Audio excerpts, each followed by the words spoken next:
Welcome to Stockdogs Unleashed. Get ready for another episode where we dig deep into ranching life and the world of the working dog. From the ups and downs of handling cattle to training the perfect stock dog, we're sharing it all.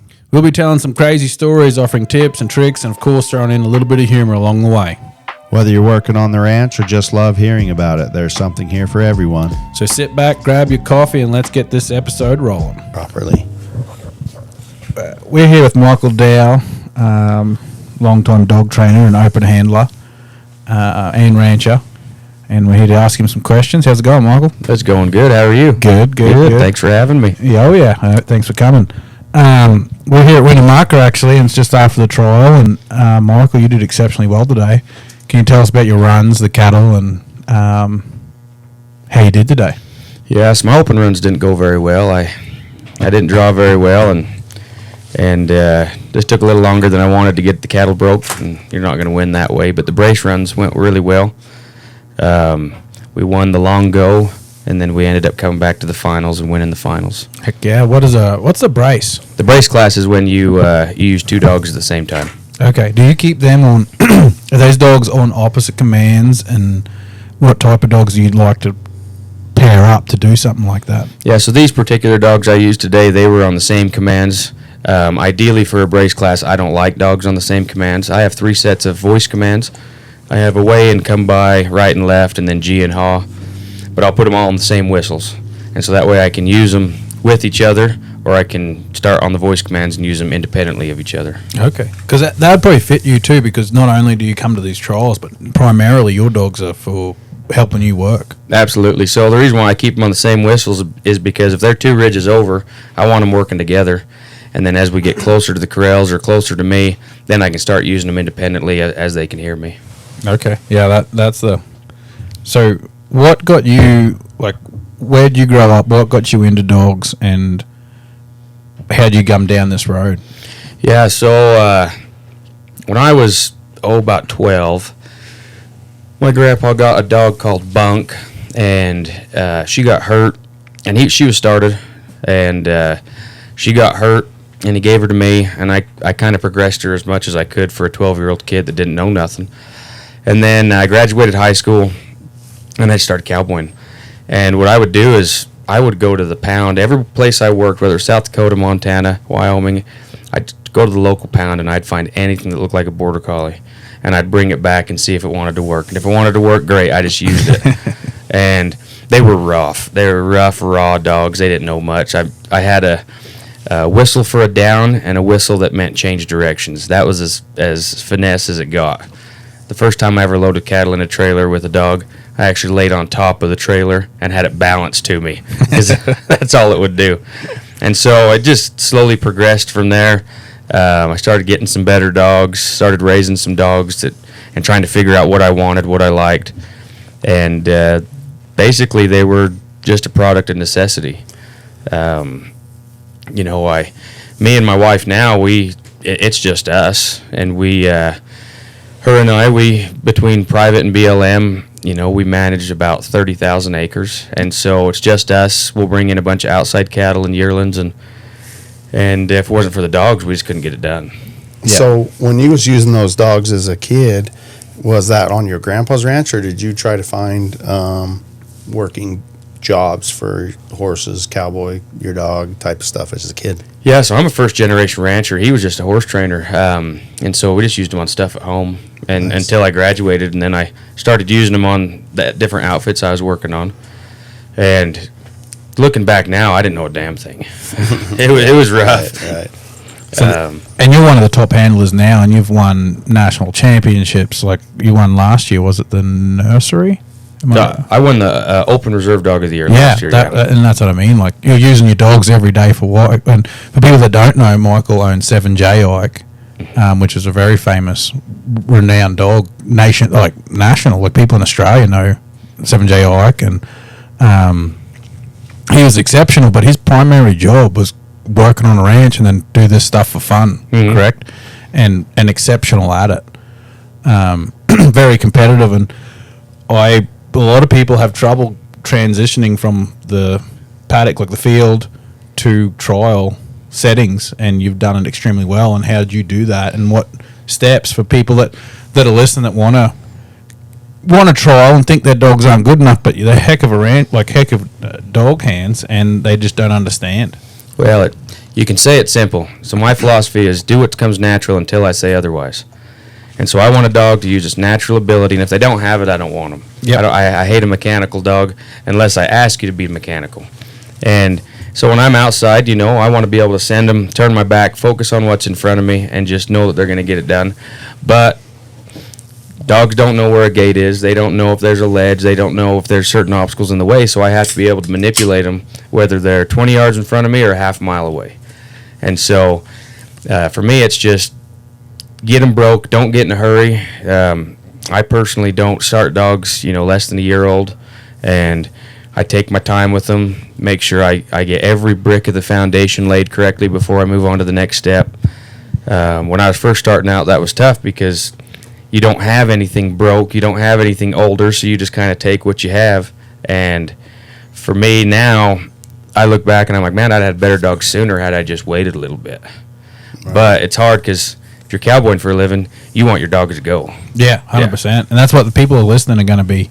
They're going to be the guys at home in your position when you were just cowboy, and that's like something for them to get better dogs and be able to, if they want to, come. And it's hard for people that are on the land working to get to these deals. Yeah. But to get there and get into it, do you think it's valuable to come to these trials and stuff like that? Sure. You don't know what you don't know. And so if you come to these trials, you're able to see what you need to do. And then if you can hook up with someone like a mentor and you can work one of their dogs, it's hard to feel what you want until you felt it. And so I equate it to riding cutting horses or reining horses. It's really hard to feel what a good spin is like or what a good draw on a cow is like until you actually feel it. And then you don't know what to look for until you know what to feel for.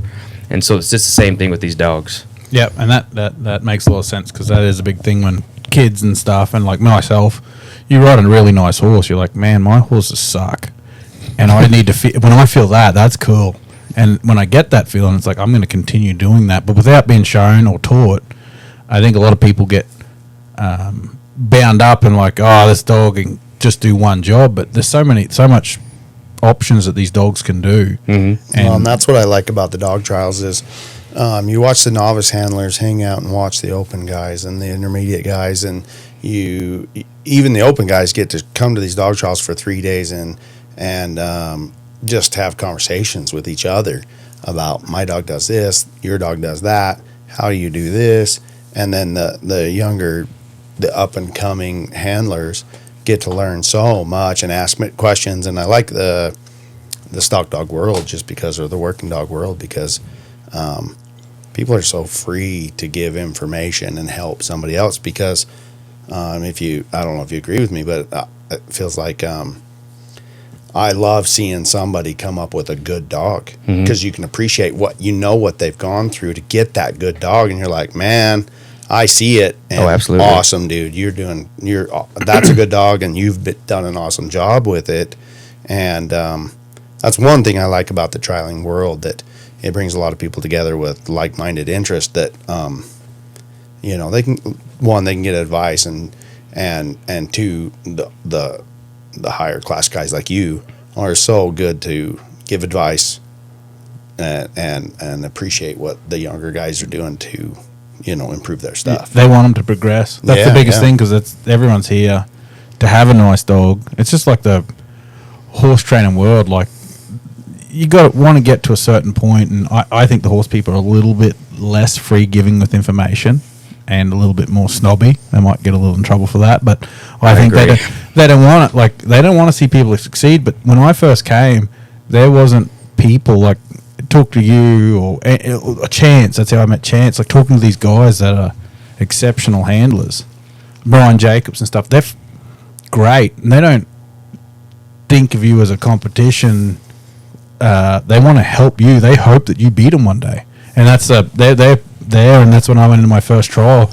It's like, I sucked. I broke all the rules. I ran. I hit the cows. I did everything wrong, and they were just like, "Oh, good job," or my dog didn't do very well, and I walk out. And there's a big thing for me is my dog wasn't my dogs weren't where they were at now. So I come in nervous, scared, like worried, and then when I come out, the guy goes, "Hey, that dog was exceptional. That did look. You got a lot of dog there. You need to harness that." But that dog got potential, and he did these cool moves. Like, is it? He lifted me up, not like, God, you shouldn't have been here. Yeah, then they don't tear you down. They appreciate what you have and just try to progress them. And I've had people that came and worked with me, both in a clinic type setting and then just coming to the place and working. And I got a guy working with me now. His name's Mike. And I told him the other day, I said, the best compliment that I can receive is if someone that I have mentored or helped beats me. Yeah, that's great. Because that means I was a very, very small part of it, but that small part did something to help you beat me. And that's the biggest compliment a guy can get. Yeah. And I don't care who it is, if it's the best trainer in the world or if it's the guy just starting out. The best thing that you can do is create a network in this world to where you have the ability to call a bunch of people and pick their brain. I don't care if it's me, Randall, if it's the best handlers in the country. You were calling people to pick their brains about certain dogs, because sometimes you just run into a corner, and we've all seen a bunch of dogs, but there's going to be that one dog or two dogs that they just throwing something at you, and what you're doing is just not working. And that's why that network that you build in this world, which this is really easy to build it here, is so important. Right. Yeah, and that's what I really like that too. It's everyone's willing to help, and I guess like for people at home, we've asked this question before. Is say there's a cowboy guy, he loves dogs, and he's come to a ranch, because a lot of ranchers don't like dogs because they haven't. Usually they're the ones that push them through the fence, and usually they're not that much help. And so a guy wants to be like, I want a good set of dogs, and I want to use dogs because there's just so much help. Yeah. And he's wanting to get into it. He gets into it and he contacts like picking a puppy, from finding a puppy to picking the right one. What would you say is a good option? Like, how would you go about that? As far as someone coming to me and doing that? Anyone, like someone, just a guy looking for advice on how to get into it. He hasn't needing to get a dog, and how do you find someone what do you look for to find someone for a dog, and train, like, get a puppy that suits you. And then we'll move on, like the part B of the question will be what you do until training age, and step by step what you would do. So my best piece of advice is don't look at paper results. Go to a trial, watch someone compete, and buy a dog from someone that works the dogs the way you want to work the dogs. Because if you just look at a piece of paper, that doesn't tell the whole story. There's a lot of well, I'm just gonna say it. Like, for me, sheepier type dogs, I would get along with them. Stockdogs Unleashed. Yeah, like let loose, and that's not a thing against sheep people, but this is the industry you're in. Yeah, is you want to work cow dogs. It's not a disrespectful thing. It's just that's the fact of the matter is. Sheepdog people aren't going to come for me for a dog, and I'm probably not going to go to them for a dog. Yep, and that's fine. And so don't look at the paper results. Just go and watch the trial, and buy a dog from someone that works dogs like you want to. Yep. Okay. Yeah. And then so you'd find a breeder or a trainer that suits the dog type that you like, and then so we find the guy. So that's you, and he comes and wants to pick a puppy. What are the steps you go through, or tips that you could help a guy higher his odds, or get him into someone that didn't know to pick a puppy? How do you pick a puppy, I guess? Oh, for me, I close my eyes and hope to pick the best one. I've picked them, the ones that were the most aggressive at 8 weeks old, and they turned into canners, and then I've picked the shy ones, and they turned into canners. It's kind of a crapshoot on a puppy, but if someone picks a pup, I just tell them, be that dog's best friend. Take it everywhere with you, on the back of the truck. Do whatever you can do for the first year until you want to start it. Don't get it hurt. Put it on some sheep, some goats, until it's about 10 months old. Then put it on some light calves. And if it's showing you that you want what you want, then go to start it, And I personally don't do that. I like a little more of a coyote-ish dog when I go to start it, because I want everything that I do to be in relation to the stock. So I want that connection with me to be in relation with the stock. I want that down to be in relation with the stock. But that doesn't work for everyone, and I don't recommend that for novice type handlers. And so, yeah, whenever someone comes to me, I just say, just be their best friend. Treat them like a lab. Yep. Yeah. That's actually awesome. Really good. I want to go into that just a little deeper. Like, so, in the horse world, you see them people that have the sugar cube horses that are in their back pocket. And my experience, and not that I've done a lot of it, but breaking horses, when you come to a colt that somebody is just completely babied and sugar cubed and it is their pet, they tend to be a little snotty little turds, spoiled rotten, want to kick and stomp your head in because they have no fear of you. No, their relationship is, you don't worry me one bit. Right. And when you go to train them, then they're like, I don't have to deal with this. And I think I took that's kind of the aspect you're taking on a dog. 100%. So everything that I relate to a dog comes from the horse world, because I was in the horse world before I was in the dog world. Right. And so I want to be able to just go on with the dog instead of have to go backwards. Because if you take one that's been babied, that's someone's pet, odds are it can't take pressure because it's never had to. And then it's also sorry, I lost my train of thought. And so anyway, Brandon's trying to sneak through here in this podcast. So. Yeah, we're in a little bit of a. We have the ability to edit any of this. It's okay, Brandon. You do you. I can't wait till we do it live. God, Yeah, that would be full on. Here, But- I'll make you look better. Okay, there we go. Yeah. So, and that keep going. I'll get another question later. No, so what I was just saying is, I don't want to have to go backwards with a dog, and if I get them a little raw, I don't, because they're going to hook up to me with the stock there. Right. They're going to down with the stock there, and so what that does is, I don't like a dog that looks at me when it's working. I want a dog to keep focus on the stock, because that comes from working them outside. Because if they take their eyes off the stock and then they're looking at me, well, something might disappear just like that, Yep. And so when I'm down at a dog for the first time on stock, or I'm hooking it up, I want that presence to be there, that stock presence, so they know that, okay, I'm supposed to be hooked up to you, but I'm also supposed to be hooked up to them as well. Yeah, and that makes a lot of sense, and that's the cool thing about this chit chatting in this podcast. It's like when me and Chance started it. It's just to get out and talk to people and that enjoy talking about dogs. For me, I like them a little more friendly to me, and that's my personal preference. Mm-hmm. We're different, Yeah. and you've got great dogs, so it's just a good little different way of going. Yeah. For everyone. So that's awesome. Yeah. Well, and I will say that mine is a product of time. I had to figure out how to get by those dogs and how to train those dogs, because I was so busy that I didn't do a good job socializing them the first year, and then it just became, okay, well, this is just the way I'm going to do it because now I'm used to it.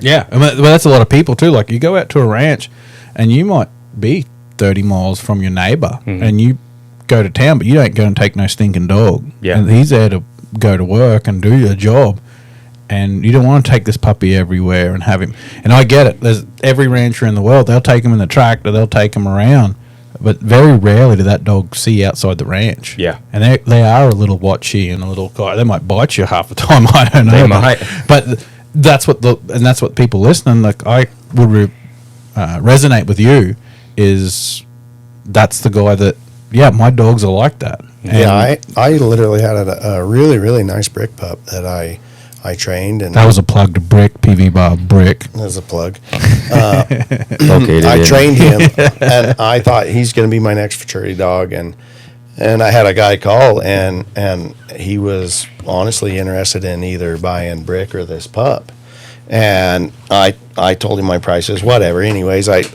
he chose the pup, and I drove all the way to Salt Lake and met him at a parking lot of the Walmart, and I was like, oh, here you go, dude, load up. And I loaded him up on the guy's flatbed truck, and the guy went to pet him, and the dog snapped at him and jumped off his truck and headed across the parking lot. I'm like, Harvey, come here, bud. So backing it up, you mean it was a Brick pup? Yeah, not Brick. this is a Brick pup. Yeah, so This is a Brick pup. yeah, so Chance has a stud dog, Brick, and he had a Harvey, which was a Pup. coyote dog, but it was a hell of a work dog. But I didn't, there'd been a moment when Travis come over that I realized he was a little bit coyote, and But I said, Daddy was there. I took Travis in and said, work him. And Travis was able to work him instantly. And when they came out of the pen, the dog was completely hooked up to Travis, and he was his best friend. He tried to because of the bite. livestock. Was going to bite me when I was livestock. Just introducing to the Yeah. dog. He didn't want anything to do with me. Take him in, put him on stock. The dog worked. Give him his stock and use him, and then Well, all of a this sudden isn't the dog that you brought to Austin Anderson's place that I worked that was maybe trying to bite me. no. Black dog. Chance's got a lot of biting dogs. I Maybe he guess. was a half white faced dog. Yeah, I think that was the dog. It might have been. Yeah, It might have been. He was a coyote little son of a gun. Sit but- there snarling at me. Oh, yeah. But after that, I worked the dog for 6 or 7 months, and I completely forgot about that tendency because he never left the ranch. Right. And he was a phenomenal dog. He ended up being a very, very, very nice dog. And I was embarrassed. I was completely embarrassed. He about bit the customer that's handed me a big fat check for him. Yeah. And I said, I will not cash this check. You take this dog home. Very little. Jack. Yeah. And Just a little. and I said, if this dog doesn't hook up to you, I'll take him back. No big deal. I love the dog. He's fine. But I promise, if you go and put him on his livestock, he's going to be your new best friend. 2 days, he sent me a thing saying, oh, my best friend, you know. But it was just interesting how the dog, if you just give him his livestock, oh, you're my avenue for that. Yeah. But strangers was complete danger until that moment. And they can be a little bit that way. And, well, and another thing that, so before when I was just a part-time rancher, like I said, I'm first generation. The dog, so normally the cows pay for the dogs, cows pay for the horses, you know. Right. For me, it's been the exact opposite. The Well, dogs have nowadays paid for it's the changing. cows, and dogs paid for the ground. And so I was training dogs professionally. I had a book of 15 dogs every month for years. Yep. And man, the absolute worst dogs I ever got in were the exact opposite of that Harvey dog. The ones that wanted to lick my face, jump up on me, be my friend. Because that Harvey dog, dogs like that Harvey dog, you go to pressure them, and they're just a little bit enough of a coyote that they're going to push back on you a little bit. They can take a little more of that pressure sooner. Man, those pet dogs, you go to pressure them, and they get their feelings hurt really Yeah, easy. exactly. Yep. Yeah, and some don't come back from it. No, and I've had them. I know what you mean. It's a thing, and like going and move, like not trying to jump conversations completely because I do that. Chance is pretty hard on me about that. But going back to like that guy picking the puppy, we've talked about picking puppies and how to get through that. The next step when you've got your pup, you've stock testing, turning him out on sheep or goats, light stuff, and then as you said, what age do you put them on light calves, like little light calves that aren't going to cow kill them? Like 10 months. 10 months. Mm-hmm. And then once you know they've got it, then acting like you got, what's your next step to moving on? Oh, my next step is going to a small pen. I don't care if it's round, square, rectangular. It doesn't. How big, just for people that, just someone that's just going to listen and then he wants to try to emulate what you're doing? Yeah, so my favorite size pen is 24 by 24 or about a 50-foot round pen. I Okay. can get a lot done in that. Like a good Colt starting pen. Like a good Colt starting Because pen, everyone yeah. has one of them. Yeah, everyone has one. That's why I use it, because that's what I had and that's what I learned in. And so I'm just going to go to starting it. First things first, I got to have control of you. I might let you go around and balance and start getting you to balance. That's really important to me because the mechanical's going to come. I want to make sure that you know how to cover that head, because so many dogs, they get too mechanical too early and they're following the stock rather than trying to cover the stock, and that doesn't work for me. And on that note, also, when you go to start that pup, what does it look like without you interfering? Exactly. What does it look like? Well, without What does your kind of pup look like when you first go in there? What's that pup? I want that pup to kill that stock if I'm not in there. If I wasn't to step in there, that stock's going to die. Because, and people are going to say, oh, bite's not everything, bite's Right. not power, whatever. Well, I can't move 80 head of mama cows with 1 or 2 dogs without any bite in the middle of July when they've got babies on them, Can't do it. And so, but what I can do is I can back that dog off and teach it some manners to where they can be respectful but have the bite to back them up. Yeah, and that's the other thing. What Chance is looking at me for, as I said, if I find a dog that never has to bite but can move everything, that's my dog. Oh, yeah. and he's looking at me that you have to have bite. No. We argued about this. That's quite a not bit. true. I was looking at you because you said you could move any prey animal and it will never charge you. You could move it without any bite, a stick, a hit. But anyways, that's another subject. That is another. So we go down a That's rabbit that's hole an with that. argument. Oh, yeah. That's And we will have that. a couple Chances times. wrong because it can be done. You tods. But if you find that dog, I'll take 2. Yeah, exactly. Right. Yeah. But that's what we're What will looking you pay for. for them? Whatever I have to, because they're not going to get hurt. Yep. And that's the biggest thing with these tough dogs. They're going to get hurt. They're going to die. And if you find something that can just move it with their eye, have at it. And you see all these posts. People say, "Oh, my dog moves my cows with just eye." Well, it's 5 Well, head on 25 acres. Yeah, exactly. Well, or Yeah. how much time do you have? Yeah, exactly. You know what I mean? Yeah. I can wait. I can wait 14 hours, and them cows are dang sure going to move off anything I go out there and lie down. Yeah. But I don't have 14 hours. In the middle of July, it's going to be 100 degrees at 10 o'clock. We're starting at 5. We need to beat the heat. Yep, We gotta exactly. get No, done. there is a time and place for it. I'm just saying that ideally, if I send my dog around there, he introduces him to himself, and he doesn't have to do that because every person that's worked cattle, you bite one cow, it goes into the herd mad, stirs up a couple more. Oh, yeah. Everything's turning around, mooing at you, and then you're 100%. done. But if he doesn't have to do that, and a dog that has no bite that goes around there and bounces around causes a bigger wreck than one that does.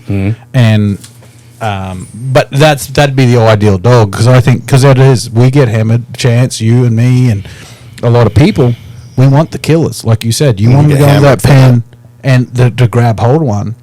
But people on the internet, the keyboard warriors, see the dog hammer, and it's like that dog is in training for something great. Yes. Greater. And that's where people lose interest is like, well, Jesus, I can't have a dog like that. But at the end of the day, on the worst week you've ever had, that dog will be there. Yeah. So let's circle back around. Your favorite pup, when you first start Yeah, and good turn call. it loose on stock, you want that killer. If you didn't interrupt that pup, you might have dead livestock. Yep. And then where do you go from there? Well, so my ideal pup is that it wants to go in there and wants to kill him. Right. But when I step in there, it backs off. Right. When you talk, just for people listening too, because like I get what you're saying, Chance gets what you're saying. A guy that's just blank, he steps in that pen, he's got a killer, and he jumps in, and that dog's grabbing hold of it. He's like, I stepped in the pen, and that some buck is just still killing them. What's your next step? What tools do you use, and how do you get that dog to understand to work, not kill? So when I first take a dog, and I hate a flag spikes adrenaline. I don't like it. I like a sorting paddle, to be honest. Yep. A little longer sorting paddle, but I won't use it unless I have to. I use my feet a lot. I'll stomp really hard and growl. Yep. Because I can do that anywhere, if I'm on foot. Yep. And so I'll stomp and growl, and I start with a really low growl because you want to be able to go somewhere if you need to. And if that pup gives, great. If I got to give a little more, great. If I got to smack him on the head with that rattle paddle, great. I can work with that. Yep. I'm talking about my ideal pup. Like, if I could just piece one together, I walk in there, go, hey, and that sucker backs right off, and then goes right to balance, maybe an inside flank. That's perfect, but that ain't going to happen. No, you keep deep ground like that, you're going to turn me on with that. Hey. But no, that is a thing. It's like try to like the people that are listening. There's going to be a guy at home who's like, I got a dog, that's pretty kind of coyote and a savage on stock, and you're fitting his bill of what he's got, Yeah. and how he controls it. Like step in there. So you're saying start off light, because that's what I think people make a mistake of. Is they start off like you will do what I say, and I instantly jump to madness, like being loud and abuse. Like there's a difference between abusing a dog and disciplining a dog, and I think that a lot of people jump to the abuse level because they're doing something. The dog's getting a little out of hand. They just don't know better, yeah. I honestly think what you're getting at there is a lot of times people get elevated because their dog's elevated. And, excitement breeds excitement. And it doesn't matter if it's a dog. It doesn't matter if it's livestock or the handler. When the dog gets excited, the handler tends to get excited, and so do the And livestock. we've all been there. Every one of us. And Right. still, to me, I do that today. Yeah. I'll get mad. Like I elevate. So You got to train So- yourself to go lower. Yep. On that note, when the dog is tearing down your livestock, you say you got that killer in there. I think a lot of new handlers, their reaction is, "Oh no, my livestock." Mm-hmm. So, what is your advice in that situation? Well, so I don't want my livestock abused. I don't want them stressed because that's how I make my living. My training stock, on the other hand, is completely different. I have training stock to train my dogs. I don't have training stock to make money on them when I sell them. If I do, great. But if I don't, that's a sacrifice I'm willing to make to have these great dogs. So that they don't abuse your Yeah. livestock out in the field. Correct. And that's an excellent point because that's what people need to hear. I wish I heard that when I very started, like, got into dogs. Yeah. And it's like, because your stockmanship and animal husbandry is a big important to be in a good hand. And then when you see something teared up, or not teared up, but getting bit or getting overstressed, you're like, oh God, it's getting killed. But to sacrifice those animals in that little bit of stress to make a dog that never stresses livestock again, Yeah. that is what you need, and that's what I think is very important. Because I think there's a lot of things, I don't know about you guys, but the mistake I did when I got started was like, hey, don't touch the cows, don't touch the sheep, and you protect them and you protect the dog from getting into that situation where he never gets to experience that. So when he goes into the real world, he causes that with your live cattle. Absolutely. Well, and I want to go back to something real quick. So you guys said, what do I do when the pup goes in there and wants to kill something? Yep. So I'm going to start with this and I'm going to work back to that. So I break a dog down into 3 different parts: the mind, the shoulder, the engine, the hips. I never want to control the engine by doing anything with the engine. I'm going to control the engine with the mind. And so that's using mental pressure, such as stomping, growling, just applying pressure to cause effect or not to cause effect, to change what they're wanting to do. I don't use a growl for anything other than you screwed up. That way, when I do growl, they check themselves up. But so I said there's 3 parts. There's the engine, the hips, there's the shoulder, and there's the head. When a dog is going in there killing, That's Utah math, that's 4, but that's cool. well, no, you got the engine, which is the hips. Oh, yeah, The shoulders, and then the mind. I just like protecting people from Utah, you know. These guys are from Nevada. I apologize. Yeah, We're always pretty half drunk. There's literally 2 Nevada guys in here, and they went, Four. We can count, but no, it's a goal. Brandon, shut up, Brandon. Yeah, Brandon, you don't even have a microphone. Shut up. There's a reason I sucked on it first. So we have. So what I'm going to do is when that dog's going in there killing, I'm going to stomp, try to get that mind. I'm going to try to grab that mind. If I grab that mind, the first thing I'm going to do is I'm going to put pressure on that shoulder to get them to lift that shoulder out, because that is setting them up for everything I will do from them from every day on. Excellent. Because it's so important for them to have their shoulder elevated to get when they're working stock. Is that like a give? Because I'm just thinking, if I was driving a car, my ears closed, my eyes closed, I can only hear what you're saying. Is that when you're talking about shoulder, you mean like pick up and give ground to you, or? Yeah, so I want them to pick up their shoulder just like a horse. I want to pick up their shoulder and move it away from the stock. Okay. All Yep. right. Yep. And so their body's basically arced in a C. You have their head, turned towards the stock. Their shoulder is lifted out away from the stock, and their hips pushed in. That's the way I want to see them. Yep. That makes a lot of sense. So like just something like cowing up to something that's. Yeah. Yep. That's okay. And it translates to when I'm flanking them. I want a dog to flank at a 90, but I don't want them to turn like a door. I want them to turn, lift that shoulder, and then bow out. Yeah. Keep that connection with their livestock. Yep. Everything's going on for real world work. Because honestly, that's what they need to do to get a job done. Yeah, absolutely. And even here in the trials, like these dogs, they get smart. My mini dog, when I retired her, she could do a T on her own. I mean, I swear she could see the leg of the T, and most of the time I'd wait and she'd shotgun herself along the wall and shove him down. And it's because she never took her eyes off the stock, and she was able to read the situation, and she learned what the situation was. Yeah. Perfect. And that's a. Sorry, Chance, you're waving your hand like a schoolgirl. Can I hold my hand up and Yeah, get a when, turn? when Daddy says you can answer. Go So ahead. Daddy along said those go ahead. lines, I'm assuming that when you start to get that, the mind and the shoulder and the engine all engaged, you're doing that all in your 24-foot pan. Or right? 50-foot round pin, yeah. And then, so where do you advance from that point? So everything has to be correct, absolutely correct in either one of those pins. And then I'm going to go to I've got a 100 by 100 foot pen. And most of the time, you don't stay in that 100 foot pen. You go there, you see something that's lacking, you go back. You fix that, because in the beginning I said I want every piece of that foundation to be laid correctly. Well, sometimes it's laid correctly, but then it gets tipped over, and so then you got to come back. And so it's a lot of back and forth, back and forth. And when would you? How do you know a dog's ready to go from your 50 to 100?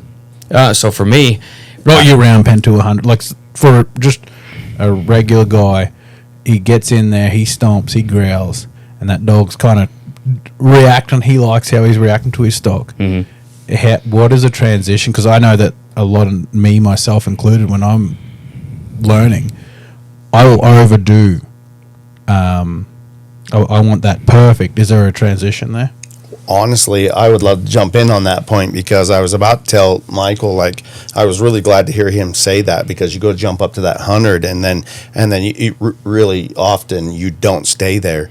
And one thing, and tell me if I'm wrong or right, but one thing I love to do, I generally start out in like a 16-foot pen, and then I go to my 50-foot pen, and then I have a 100 by 100, and then after that I kind of go to the field. What I actually enjoy doing is I'll jump that dog forward to the 40. Oh, I see something wrong. We go back to the 16, just kind of work on that, spruce it up a little bit, go back to the 40. And to me, and then same with the 40 to the 100 and so on. And what it seems to me is that a lot of times you show that dog, oh, look, this, if you'll work with me, bud, this is the next level. Mm-hmm. And they tend to almost get inspired by that. Yeah. That oh, look, there's more to this game than what we're talking about in here. But buddy, I need you to get it. I need you to get it right first. Well, it cuts out the monotony of it a little bit. Right. Yeah. Right. So do you, when you say you're going to go to the 100 and then maybe not spend that much time, is that what you're talking about? You get up there and you find those mistakes. Yeah. And then just pull him back in and say, we're going to work on that a little bit and spruce him up. Oh, absolutely. And then it depends on the dog whether I start them in the square pen or I start them in the round pen. Depends on what their individual needs are going to be. I prefer the round pen, but I can achieve the same thing in either pens. It's just a personal preference. Can you tell me what a difference in maybe the dog is, why it would need a square or a round? Well, so in a square, you're following stock. In a round, you can cover. Okay.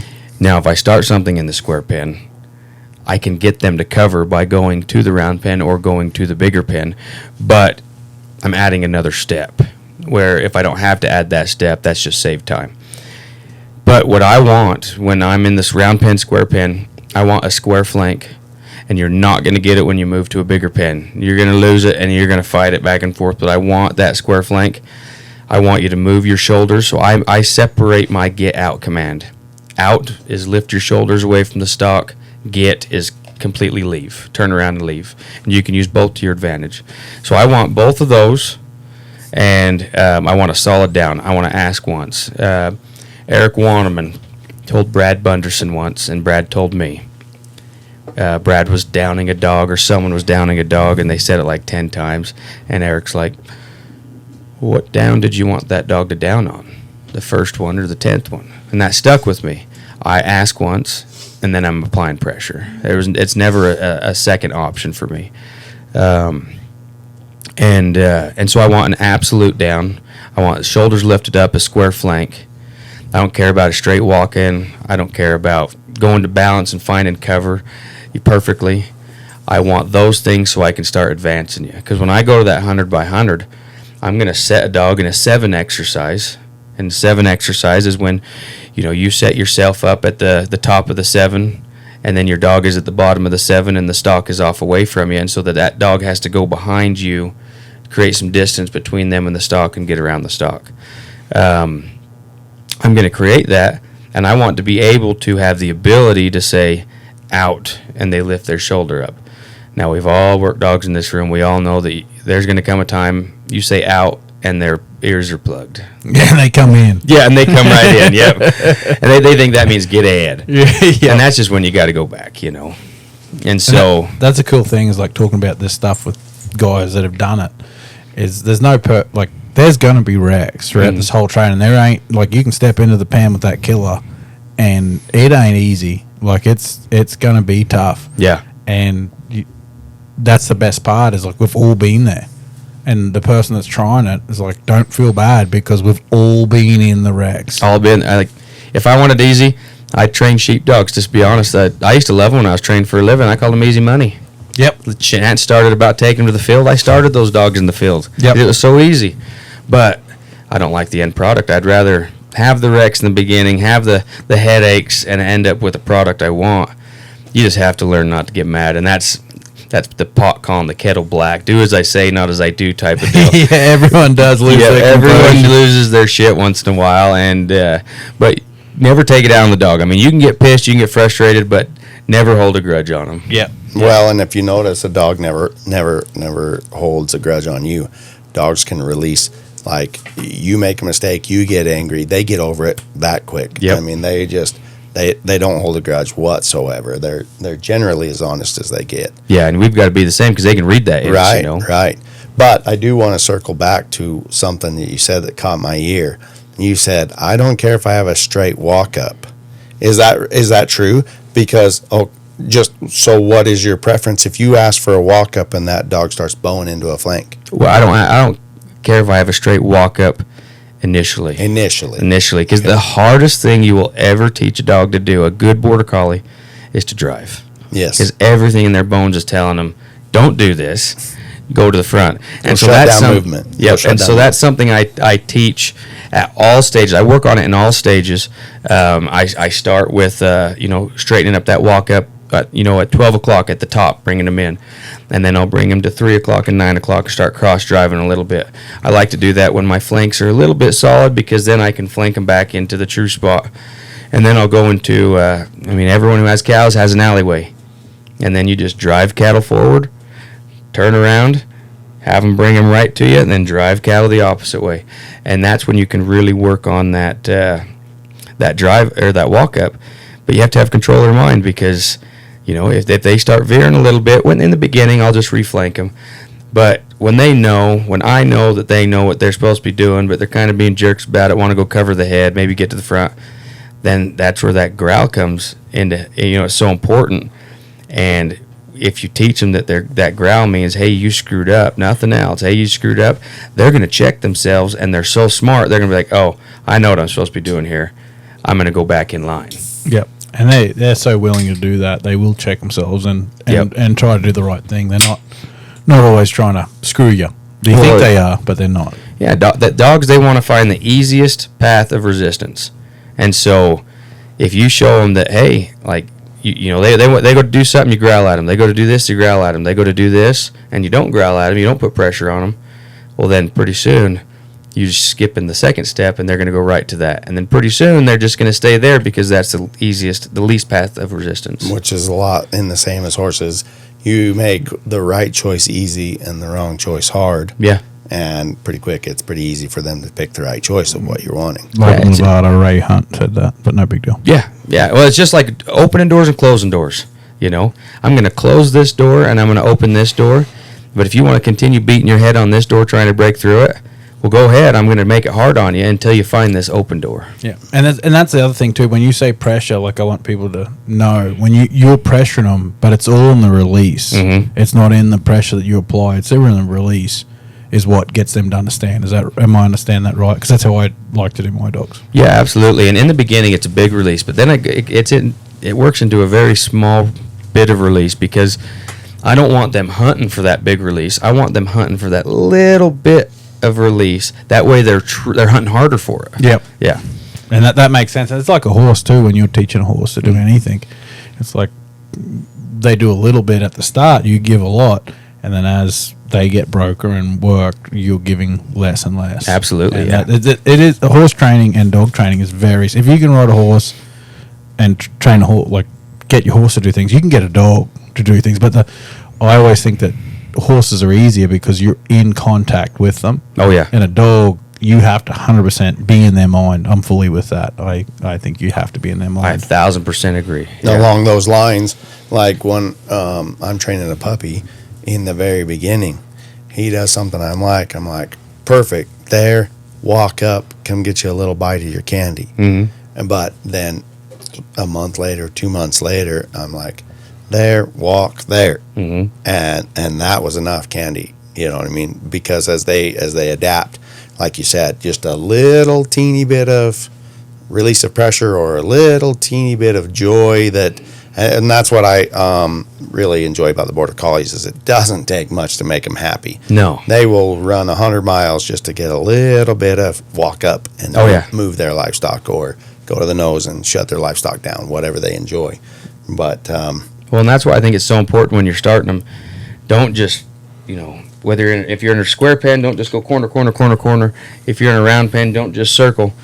Give them that lift. Let them go to the top side and lift them a little bit. Stop them, push them out, and then go back to doing what you're doing because you're giving them that desire to keep going because we've all done it. We've all made a job too monotonous for these dogs, and pretty soon we've got a dog that has no more work ethic. Yeah, 100%. I'm with you. I've done it. Yeah, we've all done it, and he's bored and he resents you, and he's like, Yep. "You're just out here making me work, and I don't know why I'm helping you because I'm just your whipping boy out here." You got to drag him into the pen rather than him really anxious to go in. Instead of them dragging you into the pen. And Absolutely. So when you go, we've got them from your 50 little round pen. You've stepped in. You've worked around. You can influence them and get that sort of thing. You've gone to the 100, and you're starting to get the flanks.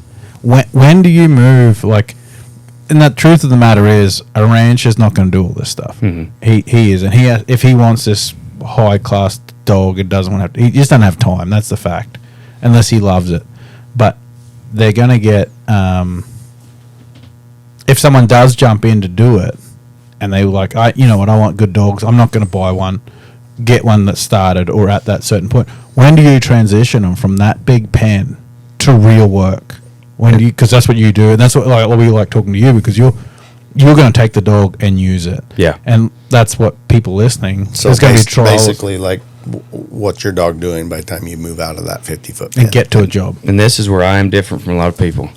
That dog is doing everything correctly. Yep. And it's because I have dogs in front of him that can go, right? Mm-hmm. So, You can wait. I and can get wait. around. I have the ability to wait, but I want inside flanks perfect. I want, a drive perfect. For people at home that don't know what an inside flank is, just the average guy. Yeah, what so an is inside it? flank is when I flank the dog away or by, and it comes in between me and the stock. Okay. Yep. Yeah. And the reason why I want everything perfect before I go outside, everything perfect before I go to trial, is just simple. You take them to a trial too soon, they get trial smart. Once a dog's trial smart, he's going to try to screw you every time. We've all had dogs like that. I've got one right now. Yeah, one of my best dogs, Today. Zane. Same thing. I took him too soon because I was so excited to get this dog out there, and his trial career was very short-lived because he was a very trial smart dog. Same happens outside. If they know that they can't get away with anything inside, but you go outside, something comes a little uncorked, but man, we just got to get the job done. I'm going to let that slide. Well, pretty soon that builds and builds and builds. Then it's really hard to get them over it. So I want everything 100% in the, not necessarily just the 100 by 100 foot pen. It might be the 100 by 100, or it might be my roping arena. It might be 25, 30, 40 acre pasture. But before I go and do a job, take them on the ranch and do a job, and I'm relying on them, then or to town to trial, I want everything just spot on, because if it's spot on at home, I'm still going to lose 30% when I take them to town or take them outside, but at least I'm at 70%. But if I take them when I'm at 70, then pretty soon I'm at 40. Now, I'm not a smart feller, but 70's still a C, and C's get degrees, where 40's an F. I'm failing. Yeah, exactly. Yeah. And then you're also just teaching them, like, habits are created by repetition. Yeah. And you just keep going. It's going to be a problem for a long time. Yeah. And And these dogs, they learn off two things: repetition and consistency. And so if they're constantly doing something bad, but you can't get after them on it, and they're constantly repeating it, well, pretty soon you just taught them that's the thing to do. Yep. And so there's a guy, for me, it's helping me just talking to visit and stuff. But so I go out of my big pen, right? I go out to do a job, and that dog starts doing it wrong, but I've got a job to do. Is it important to get that dog to discipline, train on that dog, and screw the job? Or do you, because there's big guys that think, I've got a pretty good dog, take them out and it all falls apart. Yeah. Do you go to train that dog out on the ranch, or you say just put him up and say, I'll get you in the morning in a training pen? No, because we're always going to have something that happens. Every one of us is. So what I'm going to do is I'm going to nip it in the ass right away.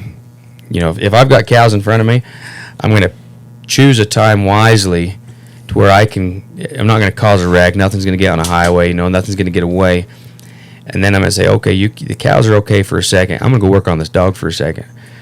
Before it starts going on and on and on and on. Now, if that dog is constantly dicking around or constantly just not listening, I'm probably going to rope the dog, and you're just going to stay with me for the rest of the day. Yep. Yeah. Yep. Just try to nip it in the bud. Like, you don't get to do that anymore. Yep. And then I'll fix you down the road. And that's one thing I think that ranchers and inexperienced dog handlers do. That I think that's the biggest thing they don't understand. I get phone calls, I get text messages, the main Mr. thing Popular. all the time that I hear about is, this thing's just out of control. And it's the most simplest thing in the world. Just, reduce the size of your pen so you can control the situation. Mm-hmm. And I think that's what I did 100% as a early on handler. Was I was so excited to do that big outrun, that out in the field, like go, Oh yeah. And that's what messed up my first dogs was I couldn't control it. They were wild, they were free, they were biting, they were running amok. But by God, them cows was running right at me, That was the most exciting thing in the world. So I truly believe that that's the number one mistake that new handlers make. you keep pointing at me. Well, sorry. Why don't you go fuck yourself, Chance? Fuck you, put it down. I sit there under the headphone. I think literally that is what Travis does. Oh, good. The biggest mistake Travis makes is he should go too big too soon. We're just throwing stones at glass house, so that's cool. No big deal. Do you guys want me to leave? No. You can stay. I'm going with you. It's our second podcast. No. He's getting a little sensitive over there. No, but that is but that's the thing, that people are going to run into that, and not to deviate from what we're talking about. The guy at home, he's got an okay pup that's ready to go. It's caused him a little hell, and he's working, and the dog is just to help. He doesn't care, because there's a lot of people that don't care about trials. Mm-hmm. So they just want that dog to be helpful. What are the biggest things? Say, I'm not going to go down this road of training dogs. I'm not going to spend this time, because there is a lot of people, they get home at 7, 8 o'clock at night. It's hard enough to feed them little cocksuckers. Yeah. Let alone go train them. Yeah. So a guy that's not willing to send them to trainers, like you guys and myself, obviously the best, plug. But how do you make that dog better in real work, real time, where you just don't have the time to fuck around with them, and you want to make that dog better? What would you advise would you give to these guys that are in that scenario that aren't willing to do what we're talking about? Oh, I was there. When I was cowboying for a living, I didn't have pens I could start them in, nothing. And I had bosses that really didn't want... They didn't mind having dogs, but they didn't want any wrecks. And that's every single ranch for a cowboy that's listening to this podcast is in that position. Yeah. Because the people that have the cattle, if the cattle get stressed, the owner of the cows, myself included, as soon as the cows go up in stress level, get that fucking dog out of here. Yep. I don't care if he's good or not. Yeah. I don't want to see that. Yeah, well, and honestly, what I would do, if I had a dog that was an absolute asshole, I'd take him to go check fence. I'd go trot 15 miles. And guess what? You're going to come with me. And then guess what? The next morning, you're going to come with me and move a set of cows. And I'm probably going to have my rope down. And I'm probably going to be chasing you out a lot with my rope. I might have to rope you a couple times. Yep. I've had it happen. And the thing about guys that are just cowboying, very rarely, especially if you're on a desert or whatever, very rarely are you going to send that dog, to go gather cows to you. Most of the time, it's not gathering cows to you, it's bending cattle. Yep. I need them to maybe stop cattle and bend cattle. And that's easier to get, in my opinion, because all you need is a good down.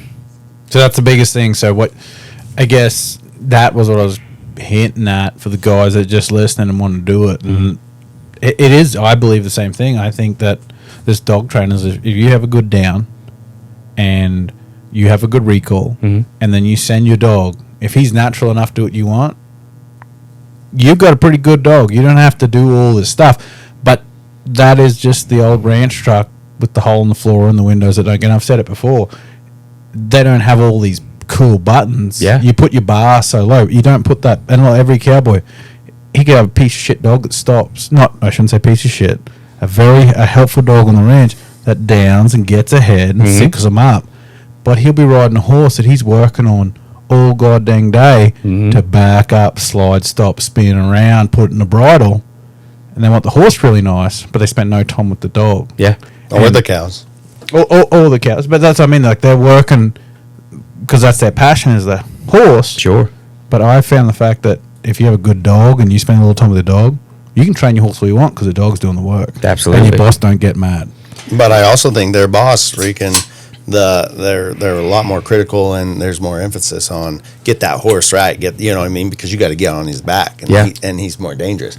But if they would just put the same thought process into the dogs, into the cattle, into every aspect of that ranch, you can train your cattle, you can train your dog, and it doesn't take a lot of time. It just takes. But there's not a person in this room, and it might hurt like people wearing cowboy hats or ball caps.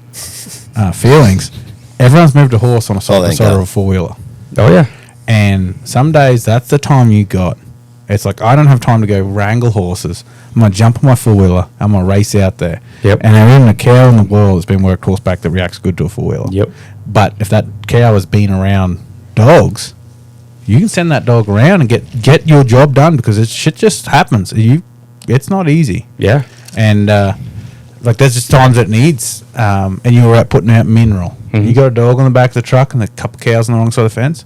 It's like, oh shit, I don't have to go home. I'll sit in the truck and drink beer. Me and Brendan have done it. Yeah. And boom, boom, put them right in, and you're like, man, that's pretty nice. I don't have to go catch one. So there's the big value to the dogs in doing that. But you can have a horse that has just spin a hole in the ground, badass to ride, but he's half an hour away. Yeah. Or there's a blizzard. Yeah, and you don't want to saddle that so much. Yeah. I turn mine out in November, and I don't get them in back till March. So there's a big time for dogs in the middle. Yeah, that's the reason I bought a side-by-side with AC and heat. Yeah. It's because in the wintertime, it's a blizzard.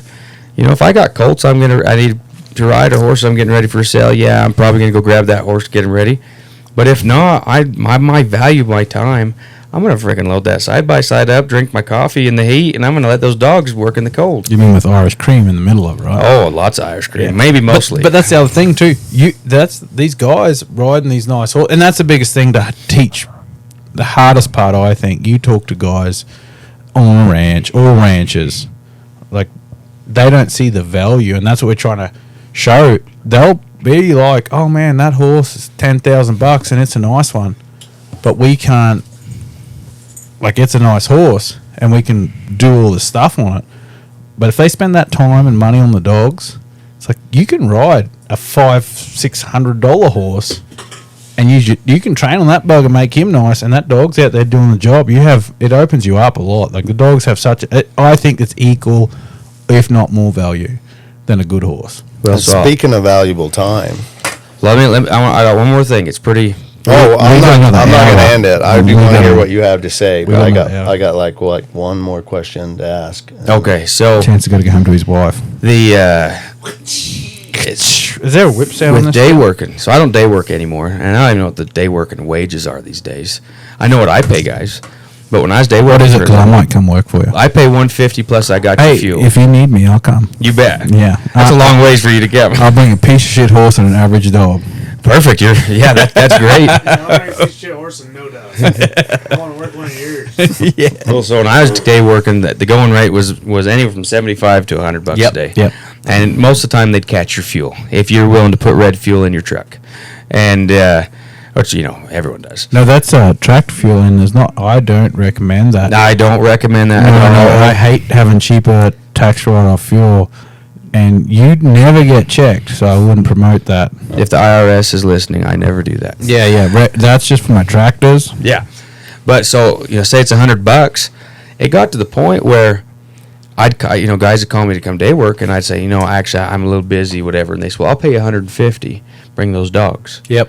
Because it got to the point where I'd show up and there's 2 or 3 other guys, and and then pretty soon it's maybe me and another guy, and then there were a lot of times it was just me and my dogs, and we can go and we can sweep a section by ourselves, and that's value. Now I getting $50 more in my pocket, which back then that bought a lot of cheeseburgers, and where guys can see the value. So when I was training horses for a living, it'd take me all day to ride 10 head of horses. Yep. All day. I could get through 15 head of dogs before noon. Yep. And still drink my coffee in the morning.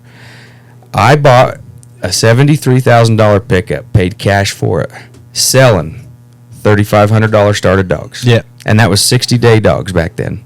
Yeah. And that's the value in this dog deal, because everyone needs dogs. And to be honest, the nice thing about tough dogs is everyone wants them, and you're probably going to get them killed. Mm-hmm. And so what are they going to do? They're going to go look for more. Yeah, exactly. Yeah. And that's a big thing too. Is I think that you could send Chance, Brennan, these guys, or any of these guys that are cattle savvy, got a little stockmanship, Oh, I got $3,000. and you could take one or two of our mediocre dogs, not even the best ones, and you put us in a pretty good field. Mm-hmm. You can do that job with one guy and his dogs. Yeah. And versus you hire three. That's why I think guys with dogs are so valuable, because I'll give you $250, but I don't have to pay the other guys $100 a day. I save $50. Yeah. And you get more value because of it. And the one guy handles the cattle right. He's got a stockmanship. He's got a feel. If you can train a dog, you have stockmanship, I believe. There is different levels of people that do it, but you have stockmanship, and you want them cattle to ease out of there and Hey, work. Chance, I'm the And- rancher. Does that mean he's going to guarantee that field's going to be clean? We have a little background noise going on, folks. Yeah. I think His so. $250. Brennan, if I want to look from you, and make unzip sure my that zipper. field's clean. Can you So- ask him that? I don't have a mic, But that's I the really thing. want to ask that question. Yeah, Brennan, Well, you're the part thing of is, this so group. like, it's valuable for these ranchers to have people in their network Yeah. that have these good dogs. So, like me, I've got a couple of good buddies at home. They have 9-to-5 jobs, but they help me every chance they get. I gave them dogs. Yeah. And I gave them dogs, and I'm going to help them work dogs. I said friends. Brennan, get out of this podcast. Shut up and be quiet. So I give them these dogs, and I'm going to help them with these dogs because it's just going to help me. Oh, 100%. Yeah. But it's the value of it. And and that's the biggest thing here is everyone She'll watches kick your ass. fucking Yellowstone. Yeah. And everyone loves the cowboy. And the romance of going to brandings and all that stuff. It's super cool. But get down to the nitty gritty of it, sitting in the dust. Mm-hmm. At the end of the day, you lose a lot of help. Yeah, you do. And you lose, like, oh, you're just gathering cows off that rock pile? I'm not coming. It's 95 degrees. The amount of phone calls you'll get, be like, hey, yeah, my sister's kid's son's friend's birthday is on, and I wish I could be there tomorrow. And the people with these dogs are like, oh, no problem, buddy. That's fine. I know when you take your dogs out, you know the outcome. Yeah. You know what's going to happen. You know. It doesn't matter how shitty the day, how bad the cattle are feeling. You know the outcome. They're going where you need them to go. Yep. No, there's no other option. No, and that's because you have trust and faith in these dogs to get the job done. But if you don't have no willing working partners, then I shouldn't say border. I keep saying border collie. There is such a lot of work dogs out there. I don't care what breed you have. If Yeah. it works, that's my favorite color. Yep. So if you have 10 in the kennel, you jump 5 out, and you're like, oh, Timmy, Sam, and Tom pulled out today. No big deal. Go get the job done. Fuck Timmy, Tom, and Sam, because I can get the job done. I paid, $3 a day? Yeah. And they love it. They're the best employees you've ever seen. They don't take sick days. They're going to die before they quit you. Exactly. They're in a day worker that's going to be like, I'll die right now for you. Yeah. And so that value is huge. And having them when people pull out, because every person knows the old, I got sick today. My horse is lame.